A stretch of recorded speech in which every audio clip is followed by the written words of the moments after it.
sin solución. Hoy recordamos los problemas sociales que empañan el inicio de 2017. Es viernes y el cuerpo lo sabe. Borracho confeso paraliza el tránsito vehicular. Lo capturaron por golpear a su esposa y la culpa se encargó de la venganza. En especiales T13, los retos de la salud pública. Terror al sur del país. Ritual satánico habría ocurrido en Villanueva. En el mundo, Perú se espanta. Examen médico revela que una mujer tiene próstata. Y en los deportes, los Chivos se preparan para su 75 aniversario. T13 Noticias. ¿Qué tal? Muy buenas noches, bienvenidos a esta emisión de T13 Noticias. Les saludamos Alan Alfaro y Corina Ardón. Pablo Paniagua y Esmaili García se suman al equipo en minutos. Alan, buenas noches. Buenas noches, Corina. Un placer como siempre. Gracias a usted por su preferencia. Recuerde que somos T13 Noticias y trabajamos para usted. Vamos a iniciar con la cobertura y como si nada, el mes de enero está llegando a su final. Todos se preparan ya para darle la bienvenida al mes del amor. Hoy es el último viernes del presente mes y es momento propicio para darle un vistazo al pasado y hacer lo necesario para que nuestros errores no se repitan.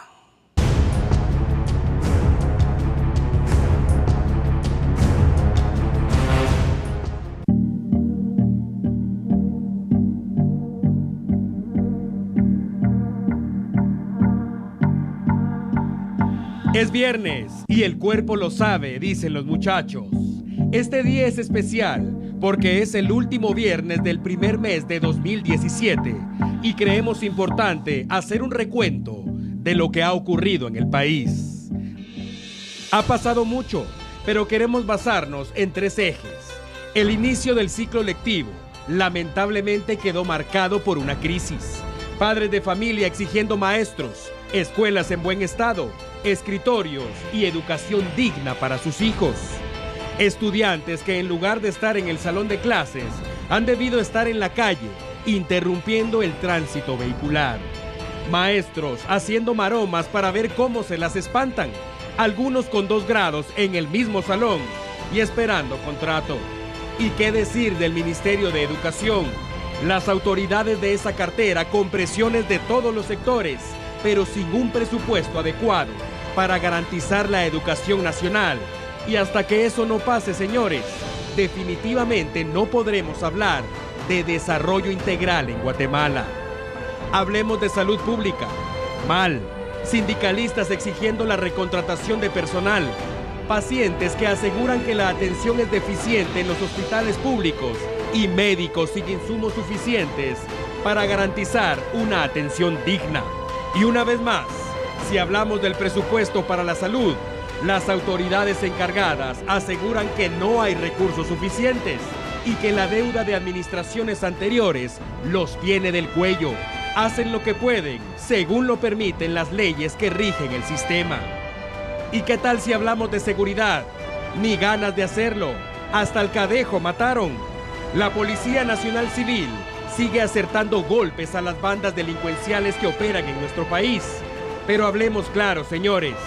Un promedio de 28,000 agentes activos para garantizar el resguardo de más de 17 millones de personas. No hace falta mucho para darse cuenta de lo difícil de esa tarea. El transporte público, de nuevo en la mira de las bandas de extorsionistas. Los huevones exigen los billetes y asesinan a todo aquel que no accede a sus demandas. Pilotos, ayudantes y usuarios han caído abatidos a tiros en este inicio de año. Y el futuro parece que se pinta de gris en este tema.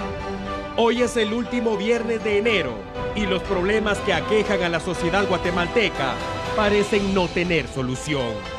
Hoy es el último viernes del primer mes de 2017 y si usted me escucha esta noche es porque continúa respirando. Amigo televidente, dele gracias a Dios por ello, porque lamentablemente muchos ya no lograron llegar a esta fecha.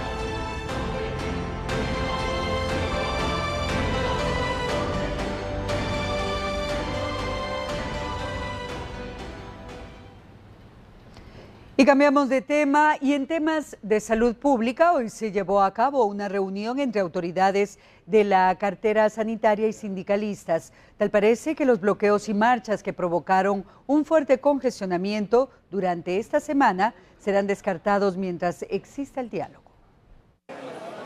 El inicio de la semana quedó marcado con la inconformidad del sector salubrista con las autoridades. Los trabajadores solicitan que la cartera sanitaria ejecute la recontratación de varios trabajadores que fueron despedidos a finales del año pasado y el cumplimiento del pacto colectivo. Después de algunas marchas y bloqueos, hoy se reunieron las partes involucradas para llegar a un acuerdo. Fueron establecer nuevamente las reuniones de junta mixta, poder en junta mixta ir tocando semanalmente los problemas estructurales y también coyunturales que tenemos en el ámbito laboral dentro del Ministerio de Salud. Ya identificamos un tema que puede ser abordado inmediatamente, como es una deuda que se tiene con los trabajadores de los años 2014 y 2015. Los trabajadores de salud se comprometieron a no realizar más bloqueos o marchas que compliquen el tránsito vehicular en la ciudad capital y el interior del país. Además, aseguraron que todo el personal trabajará en sus puestos laborales de manera habitual, aunque resaltaron continuar en Asamblea General. Los líderes sindicales esperan la participación del mandatario en la segunda reunión agendada para el próximo 3 de febrero.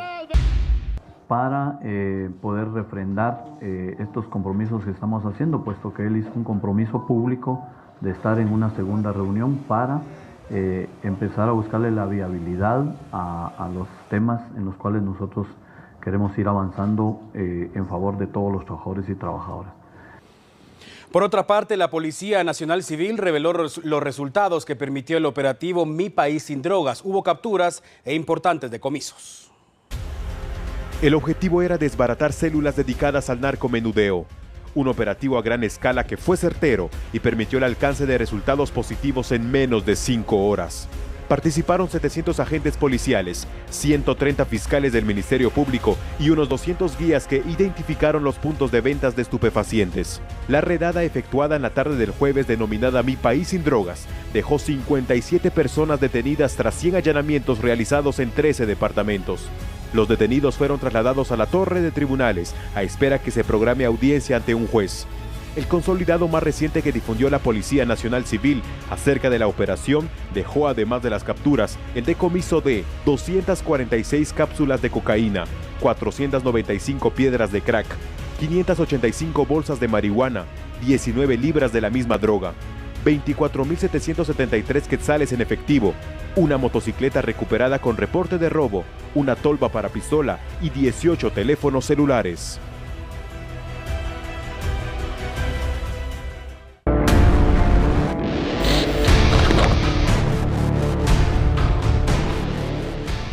Continuamos con más noticias y le vamos a dar la bienvenida entonces a nuestro compañero Pablo Paniagua. Pablo, buenas noches. Como si nada, compañeros, llegamos ya al último al último viernes de enero. Luego platicamos fuera de cámara con él ya el próximo miércoles. Estamos en febrero. Estamos en febrero. Tantos problemas que lamentablemente siguen aquejando a nuestra sociedad. Así es, ha sido un inicio de año con muchos actos de violencia, pérdidas en las familias guatemaltecas, bloqueos a inicio de año, como siempre suele suceder, y esto afecta considerablemente también a las familias que laboramos y que tenemos que presentarnos a cierta hora en cierto punto. A la economía en general.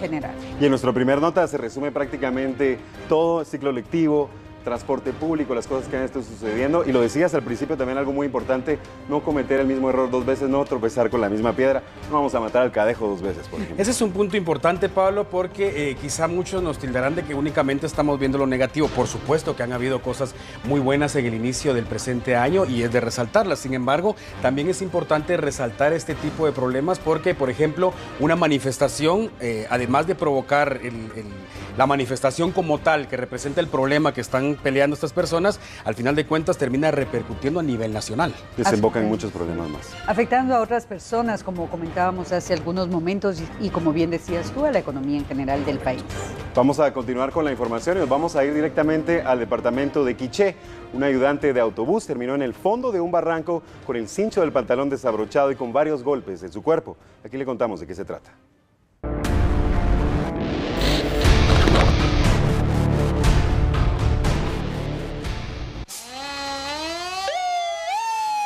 El paciente, como dicen los bomberos voluntarios, fue identificado como Edgar Giovanni Hernández.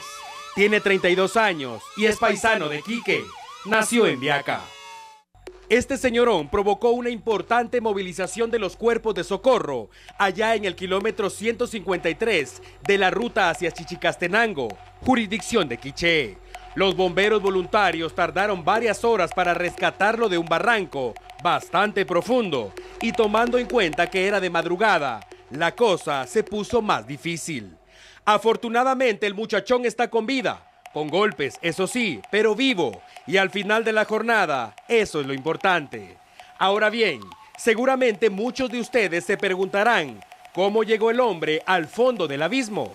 Ahora le cuento. El muchacho se cayó de la borrachera que se puso. Resulta que Edgarín trabaja como ayudante de autobús. Era medianoche y de repente sintió que la vejiga ya no le daba más. Así que le pidió al piloto que le echara una manita, que parara un ratito el carro, como dicen ellos, para bajar a orinar. El piloto le hizo caso, pero le pidió que se apurara, porque la pelea por pasaje es dura. El hombre buscó un lugar oscurito para hacer del uno a os, y de repente, su mundo dio un giro inesperado. Nunca se percató que estaba a la orilla del barranco y cayó al fondo del abismo con el cincho desabrochado. La bajadita le salió cara al hombre. Terminó en un hospital donde le realizan todo tipo de exámenes, pero eso sí, antes de todo, lo mandaron a cambiarse de pantalón y a lavarse las manos. ¡Qué mala pata! Me duele una costilla, ay por favor que me traiga una pastilla. Ay papá, ya no quiero tomar. Ay papá, ya no quiero tomar. Bueno, compañeros, y como la misma nota lo dice, qué mala pata, una noche que podía parecer como una cualquier noche, no fue así para este sujeto, ¿eh? Creo que es importante mencionar un tema, Corina seguramente me dará la razón. Hay una diferencia abismal cuando se habla de mujeres y hombres a la hora de orinar. Una mujer regularmente espera llegar a un lugar adecuado para proceder, mientras que los hombres lamentablemente en este país nos acostumbraron, de alguna manera nos acostumbramos a que cualquier árbol, cualquier poste es bueno. Es un buen baño. Que son costumbres que no deben continuarse fomentando en el país, y ahora vemos que también afecta a la seguridad, así es que a tomar conciencia de esto, a cuidar también nuestros lugares públicos y a fomentar en los pequeños que los lugares públicos pues no son para hacer las necesidades fisiológicas. Está con vida lo importante, Pablo, vamos a la pausa. Vamos a la pausa, vamos con noticias históricas, enseguida regresamos con más de T13 Noticias. El 27 de enero de 1944 nació Nick Mason, baterista de la banda Pink Floyd. En la misma fecha, pero en 1971, falleció Jacobo Arbenz Guzmán, expresidente guatemalteco. Y el 27 de enero de 1880, Thomas Alva Edison patentó la primera lámpara incandescente. Noticias históricas. Al volver, los retos y carencias de la salud pública. Y más adelante, resaca y vergüenza, borracho paraliza el tránsito en zona 6. Gracias por su sintonía. Vamos a presentar una vez más un reporte especial en voz de nuestro compañero Carlos Sandrino. Desde el pasado miércoles empezamos a abordar los 3 ejes principales de cualquier nación para alcanzar el desarrollo integral. Ya hablamos de educación, de seguridad y esta noche hablamos de los retos de la salud pública.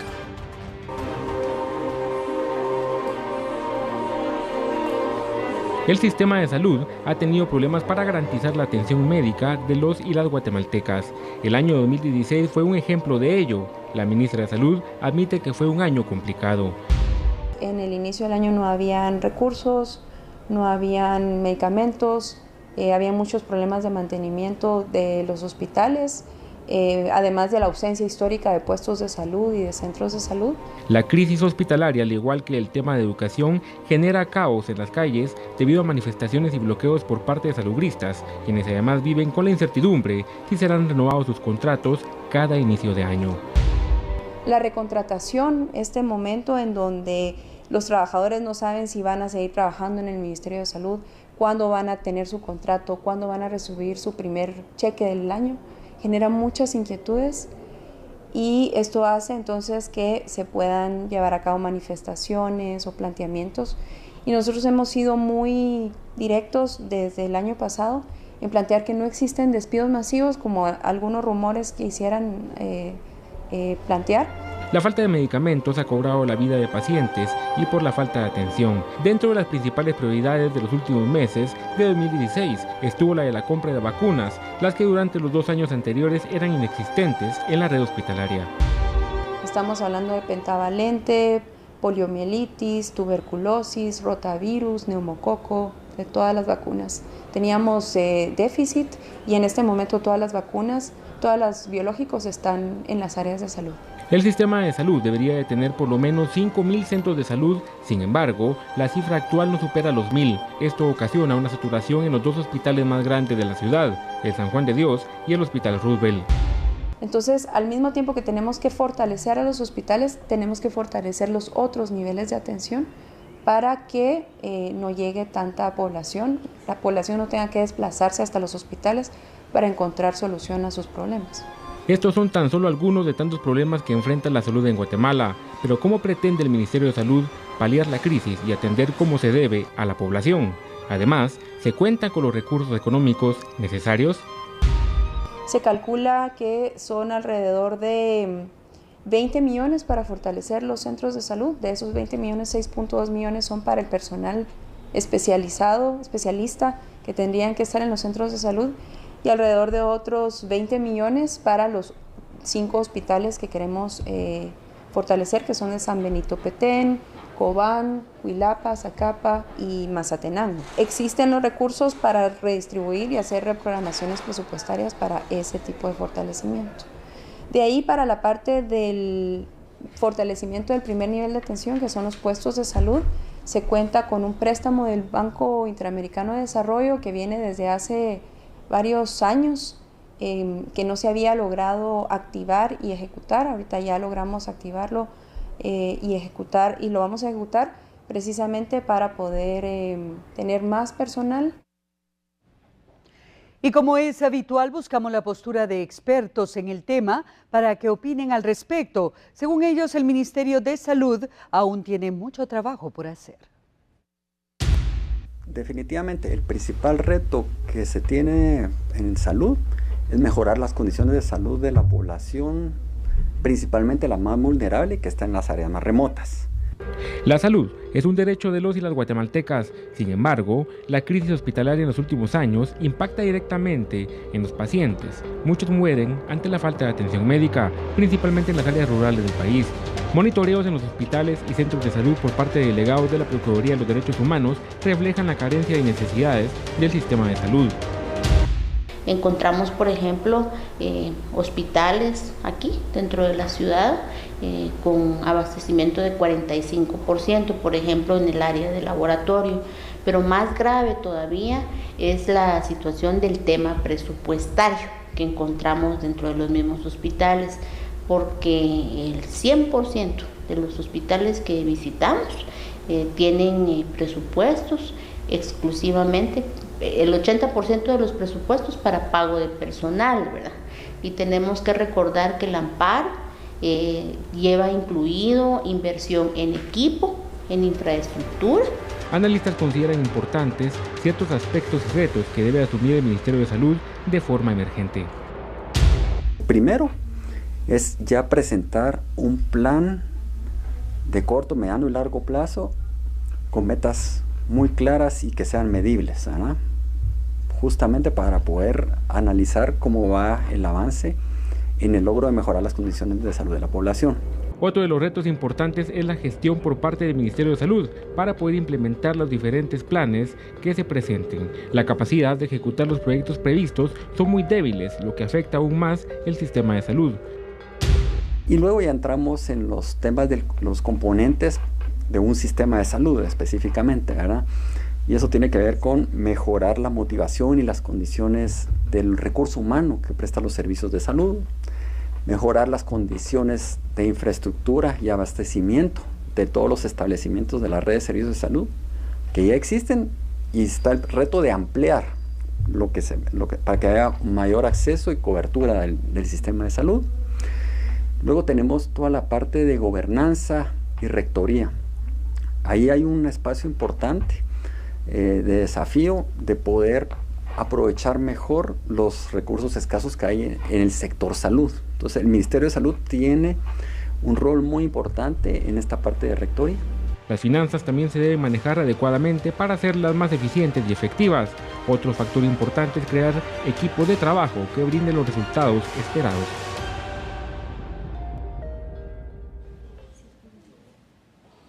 Cambiamos de tema y ahora vamos a presentar detalles sobre un conflicto al occidente del país y la posible solución. Tras los disturbios registrados por la falta de consenso en el establecimiento de una empresa hidroeléctrica en San Mateo Ixtatán, al norte de Huehuetenango, este viernes dio inicio una mesa de diálogo entre comunidades y autoridades para buscar una solución a este conflicto. Esperamos que entre el 9 y el 10 se estaría ya realizando la primera reunión que implicaría ya entrarle de manera formal a este diálogo. Y por otro lado también el compromiso del Estado a través de las peticiones que os han hecho, principiar ya abordar la comunidad en función del desarrollo del municipio y no solamente del área exquisita. Pobladores de las comunidades aledañas a la empresa hidroeléctrica se encuentran divididas a causa de que unos están de acuerdo porque aducen que este tipo de proyectos genera desarrollo a través de proyectos de infraestructura, educación y salud, y otros se oponen rotundamente.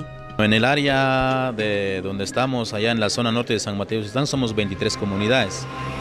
Y dentro de esas 23 comunidades vemos la división que hay en Pojón. Hay un 30%, pienso yo, en Pojón que no está de acuerdo con los proyectos. En Vialinda hay como unos 40% que no están de acuerdo. En Ixquisís, si hablamos que hay un 20% y las demás personas son neutrales, no quieren ni a favor ni en contra. Son como 4 comunidades de las 23 comunidades que no están de acuerdo, digamos, pero no todos, sino que el porcentaje que ya les mencioné es donde ellos están con estos problemas. La instalación de este diálogo busca principalmente dar fin al conflicto entre pobladores a favor y en contra, por lo que durante los primeros 10 días de febrero próximo se desarrollará el segundo encuentro entre las partes en conflicto.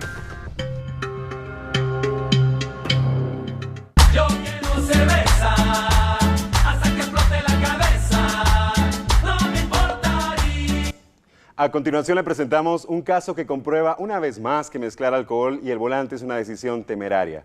Afortunadamente no hablamos de víctimas mortales, pero la factura es cara. Esta nota viene con el ingrediente secreto de T13 Noticias. El tránsito vehicular se vio afectado este día al norte de la capital, específicamente en la concurrida calle Martí. Rápidamente llegaron los agentes de la Policía Municipal de Tránsito y también lo hicieron los muchachos de la PNC. ¿Qué pasó en ese lugar? Había un vehículo a la mitad de la calle y nadie sabía por qué. Al revisar se dieron cuenta que el piloto estaba en el asiento, pero inerte.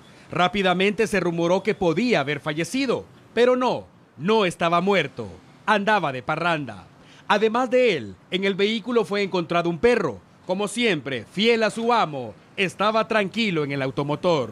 Las autoridades dieron aviso a los familiares del señorón para que se hicieran cargo del vehículo y, por supuesto, del animalito. Mientras tanto, para el piloto, las autoridades extendieron las respectivas facturas de la parranda y parece que están bastante caras. Incluso, el hombre aceptó ofrecer declaraciones y también aceptó que se echó un par de chelas, pero fue poquito. ¿Qué le dijeron a ustedes, pues, los elementos de la Policía Municipal de Tránsito? Obstaculización de vehículos, ¿vos? Y no tener licencia. Muy bien, ¿usted viene en estado de ebriedad? No. ¿Sí tomó algo? Sí. Como todo en la vida, hay que hablar de lo positivo del caso. Primero, se hizo famoso en las redes sociales. Segundo, afortunadamente está con vida. Tercero, gracias a Dios no lastimó a ninguna persona. Cuarto, su carrito sigue en buen estado. Y por último, aunque es irresponsable conducir con unas chelas en la cabeza, mejor era dormirse un rato que continuar la marcha y terminar la historia en un hospital o en el cementerio. Muy bien, ¿usted viene en estado de ebriedad? No. ¿Sí tomó algo? Sí. Caso que se viralizó en las redes sociales este día y ahora vamos a pasar a otro tema. Mucha atención porque tenemos una invitada de lujo esta noche en los estudios de T13 Noticias. Nos acompaña la periodista Carolina Suchite. Buenas noches, Carolina. Buenas noches, Alan. Muy amable. Gracias por recibirnos en su casa, T13 Noticias. Y muy agradecidos por el espacio que nos han dado. Y venimos hoy, como cada viernes, a presentarle un expediente más, un tema. ¿De qué tema vamos a hablar este fin de semana? Sobre nací con VIH, Alan, mi madre me infectó. Es un tema fuerte. Muy fuerte porque estamos hablando de niños que sin pedirlo nacieron infectados del VIH. Definitivamente es un tema fuerte, Carolina, como suele suceder con todos los temas que se abordan en este programa que se transmite los días domingos a las 20 horas por Canal 3. Me refiero a expedientes. De a poco y a pasos agigantados, creo yo, mejor dicho, este programa que va ganando adeptos cada vez más. Claro, y esta vez quisimos cambiar un poco a lo que veníamos trabajando y quisimos mostrarle a la sociedad cómo piensan estos pequeños, porque sin duda son angelitos, a pesar de que ya tienen 17, 20 años, piensan en tener un futuro, en tener propósitos, tienen muchos sueños. Platiqué con niños que tienen VIH, que quieren ser de distintas cosas, hasta modelo, futbolistas. Entonces yo creo que son ciudadanos que lo único que están pidiendo en estos momentos es apoyo y cariño por parte de la sociedad, que sin duda para nadie es un secreto, discrimina. Si hablamos del contagio de madre a hijo, Alan, que científicamente se le dice a esto transmisión vertical, hablamos de que esto se puede prevenir si la madre dice o se hace una prueba de VIH. Obviamente cuando va al hospital, está embarazada, se hace una prueba de VIH.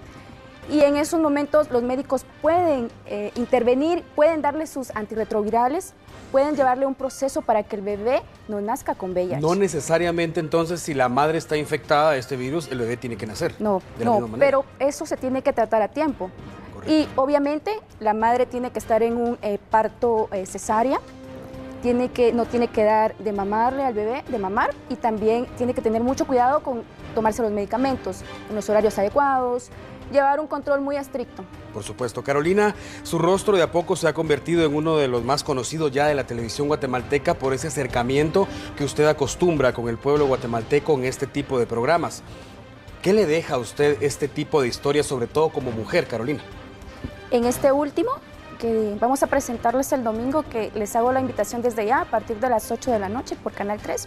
Sin duda, como periodista no tenemos que pensar en si me voy a poner sentimental o no, porque uno siempre tiene que ser imparcial. Pero al final de cuentas somos seres humanos. Pero al final de cuentas, sí hay en ocasiones que se me salen lágrimas, y creo que en se me salieron las lágrimas, porque convivir con niños tan pequeños, en mis manos tuve a una bebé de 11 días que está en exposición, se le dice, cuando los médicos la están tratando, y a partir de un año van a determinar si la niña es VIH positivo o negativo. Es triste porque es un angelito de 11 días de nacida. Entonces, prácticamente está ganando una lucha, está luchando por no tener VIH.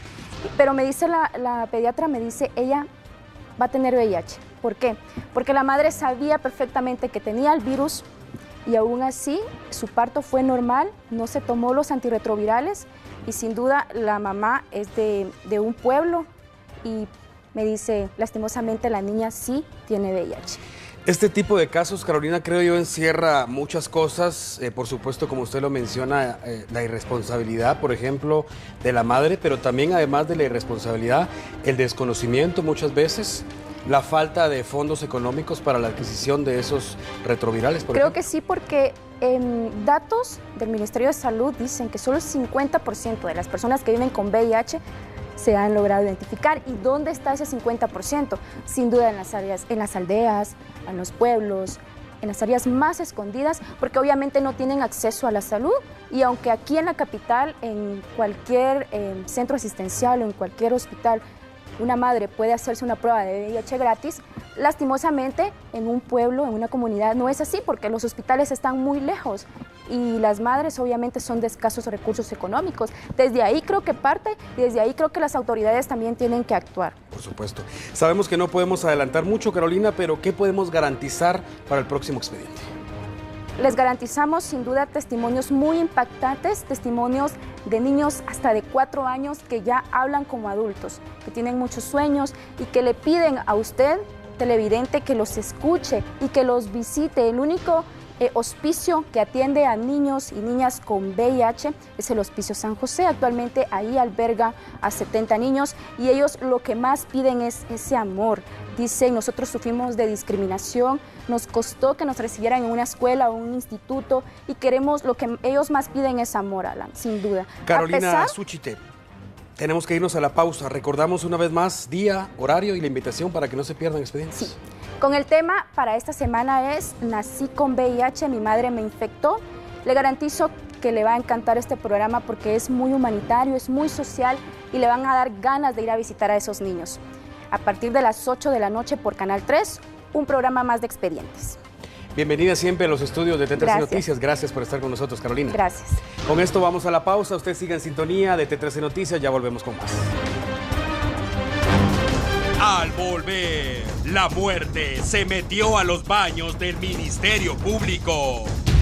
Y más adelante, mujer con próstata espanta a Perú.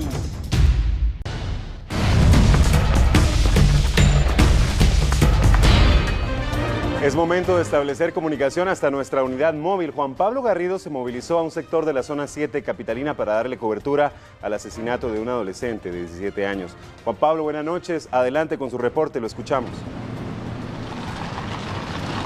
Gracias, Pablo. Televidentes, buenas noches. Queremos dar a conocer que un incidente armado, el cual se ha producido frente al lote 111, sector 3, asentamiento Jesús de la Buena Esperanza en la zona 6 de la ciudad capital, ha cobrado la vida de un menor de 17 años. Paramédicos de bomberos municipales se han acercado a este lugar, indicaron que el menor presentaba varios impactos de arma de fuego en distintas partes del cuerpo. La víctima fue reconocida por su abuelita, Dalia Alicia Mérida Az, quien indicó que el menor de 17 años se ganaba la vida como ayudante de albañil, por lo que desconoce qué pudo originar este ataque armado, el cual le ha cobrado la vida a su nieto. Es importante dar a conocer, compañeros, que el incidente armado ocurrió entre los callejones de este asentamiento, el cual se sitúa a un costado del puente Belice, al norte de la ciudad capital.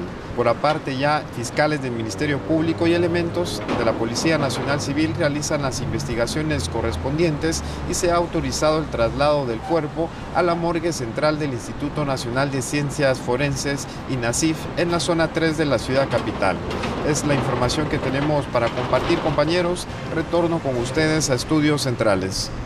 Juan Pablo, gracias por este reporte. Buenas noches. Lamentable hecho de violencia. Estaremos al tanto de las investigaciones y el desarrollo de este caso. Y como le adelantamos en uno de nuestros titulares, al sur de la capital, el cadáver de un hombre desmembrado sembró el terror y la zozobra en Villanueva. Las autoridades investigan si se trata de un ritual satánico realizado por delincuentes de esta zona. Un aparente rito satánico despertó el terror en un sector de la zona 4 de Villanueva. Socorristas fueron alertados sobre la localización de restos humanos en una finca privada. Se atendió el llamado y más tarde se confirmó que se trataba de una persona de sexo masculino de unos 16 años aproximadamente. El cadáver fue desmembrado y posteriormente quemado, según Óscar Franco de Bomberos Voluntarios. En los alrededores del lugar se hallaron bolsas con sangre e indumentarias que habrían sido utilizadas para un ritual maligno, algo que el Ministerio Público busca confirmar.